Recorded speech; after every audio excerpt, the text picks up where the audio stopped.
نشست رو برو گفت میخوام جدی حرف زنیم سایی اینو بهم گفتا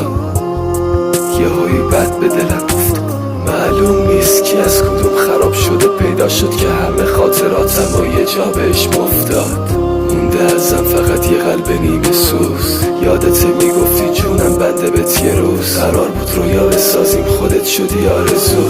داشتن عشق شما واسه ما آرزوست حرفم برو نداره حتی تو اتاقم عکس